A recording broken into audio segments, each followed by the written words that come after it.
동백꽃 김유정. 오늘도 또 우리 수탉이 막 쫓기었다. 내가 점심을 먹고 나무를 하러 갈 양으로 나올 때이었다. 산으로 올라서려니까 등 뒤에서 푸드득 푸드득 하고 달개 횟소리가 야단이다. 깜짝 놀라서 고개를 돌려보니 아니나 다르랴 두 놈이 또 얼리었다.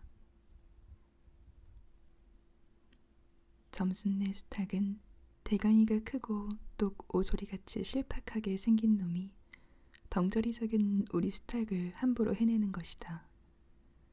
그것도 그냥 해내는 것이 아니라 푸드득하고 면도를 쪼고 물러섰다가 좀 사이를 두고 또 푸드득하고 모가지를 쪼았다. 이렇게 멋을 부려가며 여지없이 닦아놓는다. 그러면 이 못생긴 것은 쪼일 적마다 주둥이로 땅을 받으며 그 비명이 킥킥 할 뿐이다. 물론 미처 아물지도 않은 면도를 또 쪼이어 붉은 선혈은 뚝뚝 떨어진다. 이걸 가만히 내려다보자니 내 대강이가 터져서 피가 흐르는 것 같이 두 눈에서 불이 번쩍 난다. 대뜸치게 막대기를 메고 달려들어 점순네 닭을 후려칠까 하다가 생각을 고쳐먹고 헛매질로 떼어만 놓았다. 이번에도 점순이가 쌈을 붙여놨을 것이다. 바짝바짝 내 길을 올리느라고 그랬음에 틀림없을 것이다.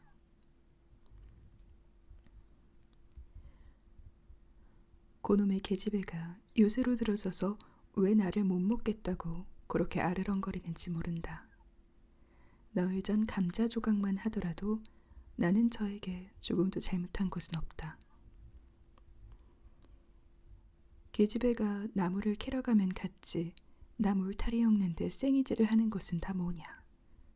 그것도 발소리를 죽여가지고 등 뒤로 살며시 와서 예, 너 혼자만 일하니? 하고 긴치 않은 수작을 하는 것이다.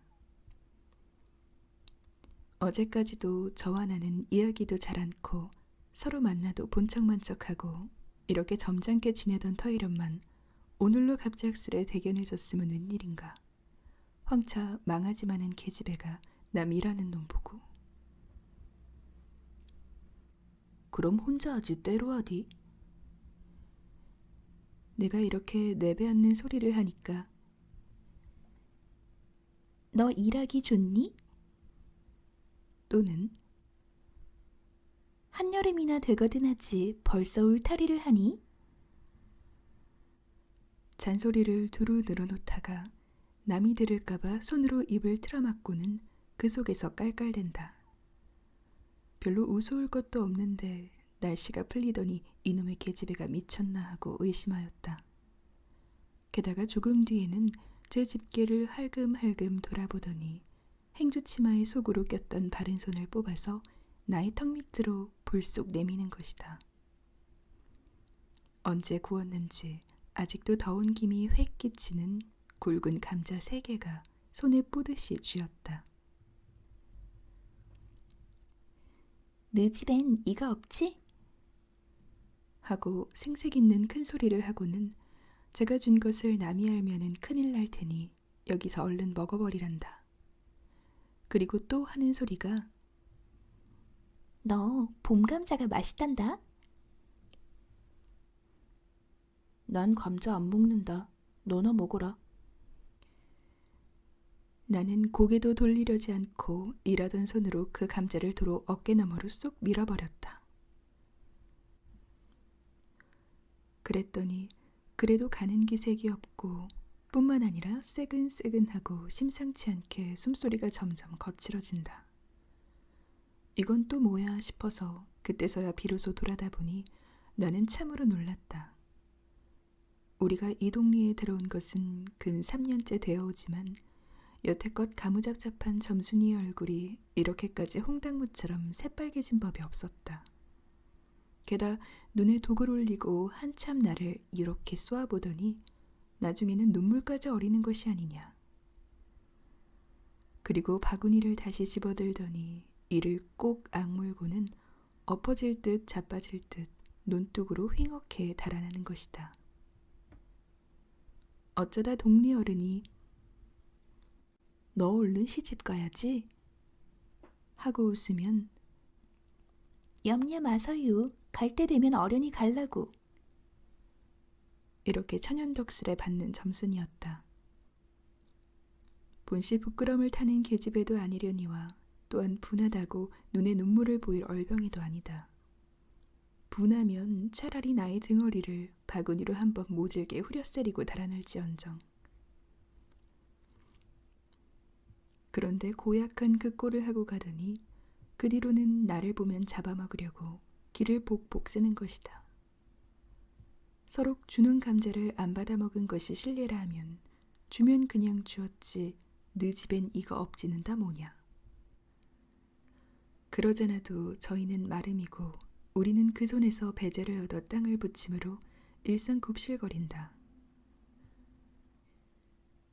우리가 이 마을에 처음 들어와 집이 없어서 곤란으로 지낼 때 집터를 빌리고 그 위에 집을 또 짓도록 마련해 준 것도 점순네의 호의였다.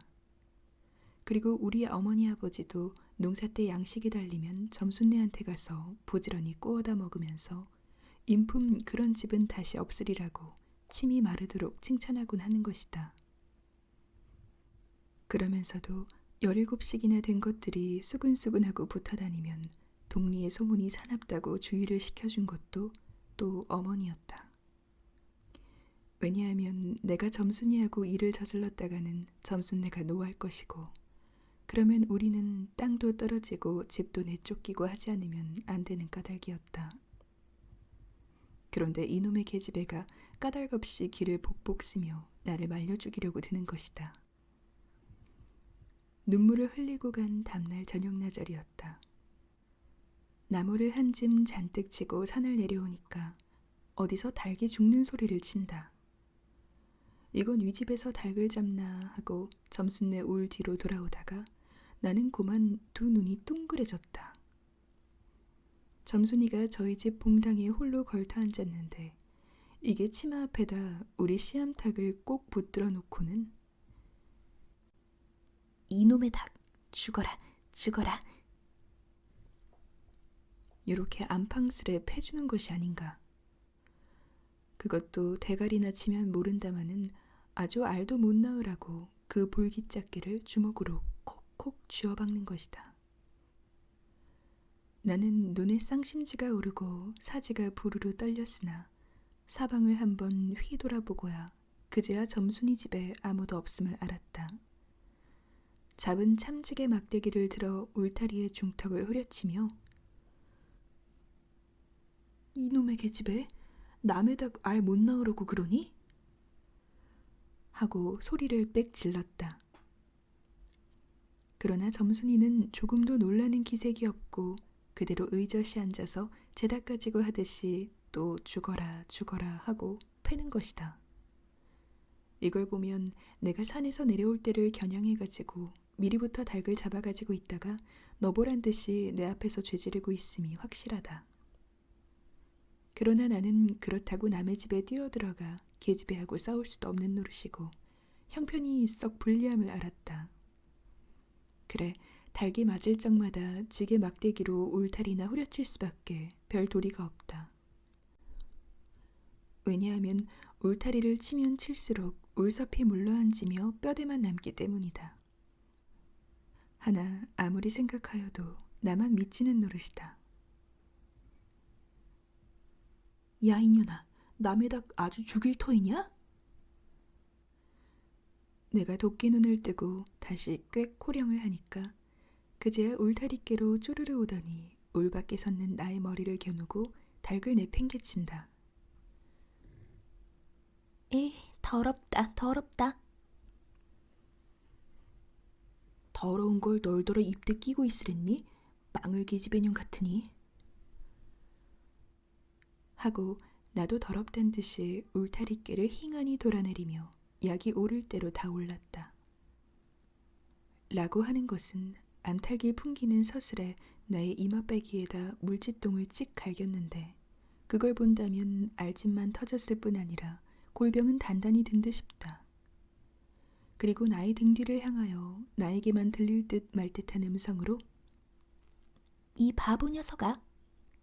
얘, 너 베네병신이지? 그만둬 좋으련만. 얘, 너 네 아버지가 고자라지? 뭐? 울 아버지가 그래 고자야?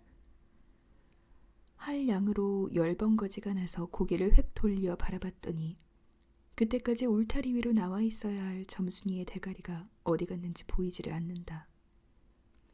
그러다 돌아서서 오자면 아까의 한 욕을 울 밖으로 또 퍼붓는 것이다. 욕을 이토록 먹어가면서도 대거리 한마디 못하는 걸 생각하니 돌뿌리에 채어 발톱밑이 터지는 것도 모를 만치 분하고 급기야는 두 눈에 눈물까지 불끈 내쏟는다. 그러나 점순이의 치매는 이것뿐이 아니다. 사람들이 없으면 틈틈이 제 집 수탉을 몰고 와서 우리 수탉과 쌈을 붙여놓는다. 제 집 수탉은 썩 험상궂게 생기고 쌈이라면 회를 치는 거로 을에 이길 것을 알기 때문이다. 그래서 툭하면 우리 수탉이 면두며 눈깔이 피로 흐드러하게 되도록 해놓는다. 어떤 때에는 우리 수탉이 나오지를 않으니까 요놈의 계집애가 모이를 쥐고 와서 꿰어내다가 쌈을 붙인다. 이렇게 되면 나도 다른 배차를 차리지 않을 수 없다. 하루는 우리 수탉을 붙들어 가지고 넌지시 장독계로 갔다. 쌈닭에게 고추장을 먹이면 병든 황소가 살모사를 먹고 용을 쓰는 것처럼 기운이 뻗친다 한다. 장독에서 고추장 한 접시를 떠서 닭 주둥아리깨로 들이밀고 먹여보았다. 닭도 고추장에 맛을 들였는지 거스르지 않고 거진 반 접시 턱이나 곧잘 먹는다. 그리고 먹고 금세는 용을 못 쓸 터이므로 얼마쯤 기운이 들도록 회 속에다 가두어 두었다. 밭에 두엄을 두어 짐 전해고 나서 쉴 참에 그 닭을 안고 밖으로 나왔다. 마침 밖에는 아무도 없고 점순이만 저희 울 안에서 헌옷을 뜯는지 혹은 솜을 터는지 웅크리고 앉아서 일을 할 뿐이다. 나는 점순네 수탉이 노는 밭으로 가서 닭을 내려놓고 가만히 맥을 보았다. 두 닭은 여전히 얼리어 쌈을 하는데 처음에는 아무 보람이 없다. 멋지게 쪼는 바람에 우리 닭은 또 피를 흘리고 그러면서도 날개 쭉지만 푸드득 푸드득하고 올라뛰고 뛰고 할 뿐으로 제법 한 번 쪼아보도 못한다. 그러나 한 번은 어쩐 일인지 용을 쓰고 펄쩍 뛰더니 발톱으로 눈을 하비고 내려오며 면두를 쪼았다. 큰 닭도 여기에는 놀랐는지 뒤로 멀심하며 물러난다. 이 기회를 타서 작은 우리 수탉이 또 날쌔게 덤벼들어 다시 면두를 쪼니 그제는 감때 사놓은 그 대강이에서도 피가 흐르지 않을 수 없었다. 옳다 알았다. 고추장만 먹이면 되는구나 하고 나는 속으로 아주 쟁그라워 죽겠다. 그때에는 뜻밖의 내가 닭쌈을 붙여놓는데 놀라서 울 밖으로 내다보고 섰던 점순이도 입맛이 쓴지 눈살을 찌푸렸다. 나는 두 손으로 볼기짝을 두드리며 연방 잘한다 잘한다 하고 신이 머리 끝까지 뻗치었다. 그러나 얼마 되지 않아서 나는 넋이 풀려 기둥같이 묵묵히 서 있게 되었다. 왜냐하면 큰 닭이 한 번 쪼인 안갚음으로 호들갑스레 연거푸 쪼는 서슬에 우리 수탉은 찔끔 못하고 막 곪는다. 이걸 보고서 이번에는 점순이가 깔깔거리고 되도록 이쪽에서 많이 들으라고 웃는 것이다. 나는 보다 못하여 덤벼들어서 우리 수탉을 붙들어 가지고 도로 집으로 돌아왔다. 고추장을 좀 더 먹였더라면 좋았을걸. 너무 급하게 쌈을 붙인 것이 퍽 후회가 난다. 장독깨로 돌아와서 다시 턱 밑에 고추장을 들이댔다. 흥분으로 말미암아 그런지 당최 먹질 않는다. 나는 할 일 없이 닭을 반드시 누이고 그 입에다 걸련 물뿌리를 물리었다. 그리고 고추장 물을 타서 그 구멍으로 조금씩 들이부었다. 닭은 좀 괴로운지 킥킥하고 재채기를 하는 모양이나 그러나 당장의 괴로움은 매일같이 피를 흘리는데 될 게 아니라 생각하였다. 그러나 한두어 종지가량 고추장물을 먹이고 나서는 나는 그만 풀이 죽었다. 싱싱하던 닭이 왜 그런지 고개를 살며시 뒤틀고는 소나기에서 뻗어지는 것이 아닌가. 아버지가 볼까 봐서 얼른 회에다 감추어 두었더니 오늘 아침에서야 겨우 정신이 든 모양 같다. 그랬던 걸 이렇게 오다 보니까 또 쌈을 붙여놓으니 이 망할 계집애가 필연 우리 집에 아무도 없는 틈을 타서 제가 들어와 회에서 꺼내가지고 나간 것이 분명하다. 나는 다시 닭을 잡아다 가두고 염려는 스러우나 그렇다고 산으로 나무를 하러 가지 않을 수도 없는 형편이었다. 소나무 삭정이를 따며 가만히 생각해보니 암만 해도 고년의 목쟁이를 돌려놓고 싶다. 이번에 내려가면 망할년 등줄기를 한번 되게 후려치겠다 하고 싱둥벙둥 나무를 지고는 불이 나게 내려왔다. 거지반 집에 다 내려와서 나는 호드기 소리를 듣고 발이 딱 멈추었다. 산길슬게 널려있는 굵은 바위돌쯤에 노란 동백꽃이 소보록하니 깔려있다. 그 틈에 끼어 앉아서 점순이가 청승맞게실이 호드기를 불고 있는 것이다. 그보다도 더 놀란 것은 그 앞에서 또 푸드득푸드득하고 들리는 닭의 횟소리다.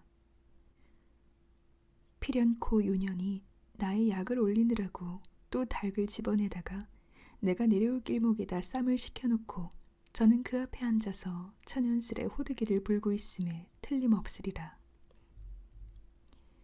나는 약이 오를 대로 다 올라서 두 눈에서 불과 함께 눈물이 퍽 쏟아졌다. 나무지게도 벗어놓을 새 없이 그대로 내동댕이 치고는 지게 막대기를 뻗치고 허둥지둥 달려들었다. 가까이 와보니 과연 나의 짐작대로 우리 수탈기 피를 흘리고 거의 빈사지경에 이르렀다. 닭도 달기려니와 그러함에도 불구하고 눈 하나 깜짝없이 그대로 앉아서 호드기만 부는 그 꼴에 더욱 치가 떨린다. 동리에서도 소문이 났거니와 나도 한때는 걱실걱실이 일 잘하고 얼굴 예쁜 계집애인 줄 알았더니 시방 보니까 그 눈깔이 꼭 여우 새끼 같다. 나는 대뜸 달려들어서 나도 모르는 사이에 큰 수탉을 단매로 때려 엎었다. 닭은 푹 엎어진 채 다리 하나 꼼짝 못하고 그대로 죽어버렸다. 그리고 나는 멍하니 섰다가 점순이가 매섭게 눈을 홉뜨고 닥치는 바람에 뒤로 벌렁 나자빠졌다. 이놈아, 너 왜 남의 닭을 때려 죽이니?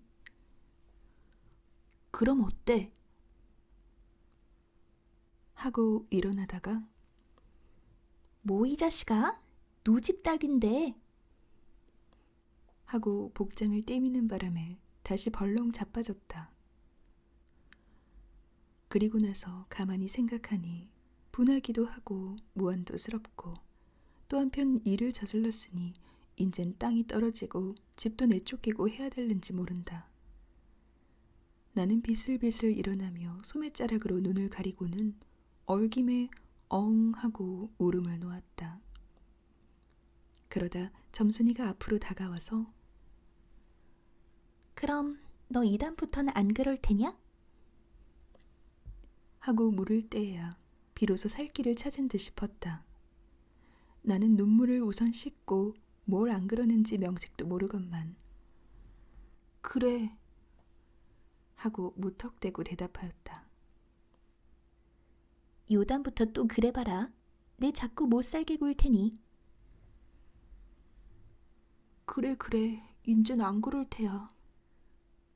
닭 죽은 건 염려 마라. 내 안 이를 테니.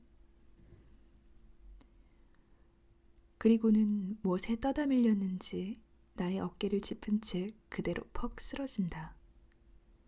그 바람에 나의 몸뚱이도 겹쳐서 쓰러지며 한창 피어 퍼들어진 노란 동백꽃 속으로 폭 파묻혀 버렸다. 알싸한 그리고 향긋한 그 냄새에 나는 땅이 꺼지는 듯이 온 정신이 고만 아찔하였다. 너 말 마라. 조금 있더니 요 아래서 점순아, 점순아, 인연이 바느질을 하다 말고 어딜 갔어? 하고 어딜 갔다 온 듯 싶은 그 어머니가 역정이 대단히 났다. 점순이가 겁을 잔뜩 집어먹고 꽃밑을 살금살금 기어서 산 아래로 내려간 다음 나는 바위를 끼고 엉금엉금 기어서 산 위로 치 빼지 않을 수 없었다.